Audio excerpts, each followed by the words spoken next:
What happens after a ship collision? Imagine you're the officer of the watch on a cargo vessel. It's just after midnight. Visibility is poor. Traffic is heavy. You've been monitoring a vessel on radar for the past 20 minutes. Then suddenly, a loud impact. The entire ship shudders. Alarms begin sounding. For a few seconds, nobody on board fully understands what has happened, but everyone knows one thing: the voyage has just changed forever. Today, we're going to examine what really happens after two ships collide at sea, and you'll discover that the collision itself is often the easiest part. Immediately after the collision, the bridge team's priorities change completely. The officer of the watch sounds the internal emergency alarm. The master is called to the bridge. The engine room is notified. Manual steering may be engaged. If it's nighttime, deck lighting is switched on to assist with damage assessment. At the same time, the bridge team begins communicating with the other vessel and nearby traffic, because after a collision, the danger may not be over. A vessel that remains afloat immediately after impact can still sink hours later. As crew members muster at their emergency stations, the first critical question is asked: is anybody injured? Medical teams begin checking for casualties. The firefighting party prepares for possible fires. The lifeboat team stands by. Additional crew members are assigned emergency duties. Meanwhile, watertight doors are closed throughout the vessel to prevent flooding from spreading.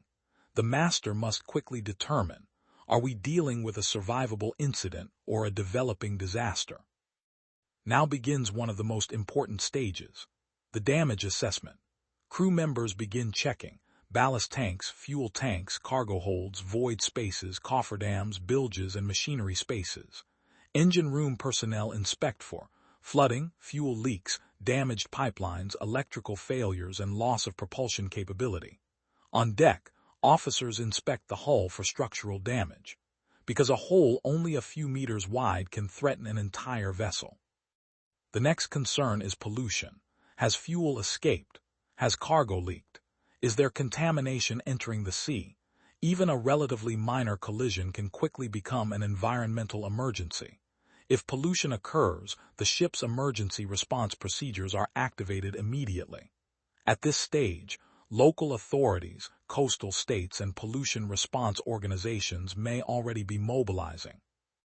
While the crew assesses the situation on board, the bridge team begins notifying everyone ashore. This may include vessel traffic services, port authorities, flag administrations, company emergency response teams, coast guards, and rescue coordination centers. Depending on the severity of the collision, urgency or distress messages may also be broadcast. At the same time, nearby vessels may be requested to assist. Once immediate dangers are controlled, another phase begins: protecting the evidence, because every collision will eventually be investigated. The bridge team records the exact time of impact, vessel positions, courses, speeds, communications exchanged, weather conditions, and actions taken.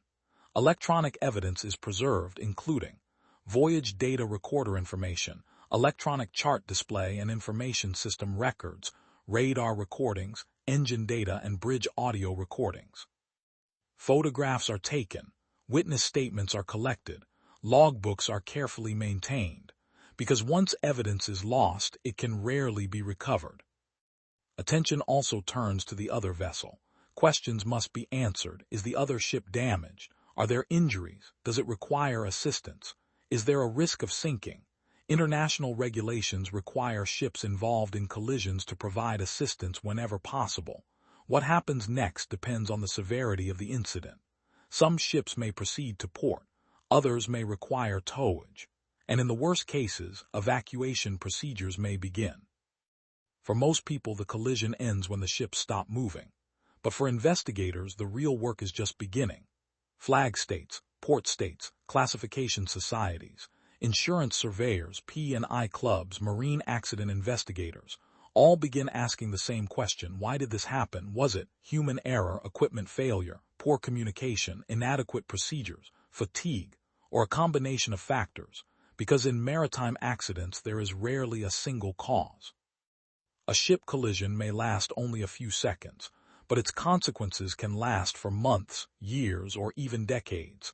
Lives may be affected, companies may face enormous costs, and investigators may spend years determining what really happened.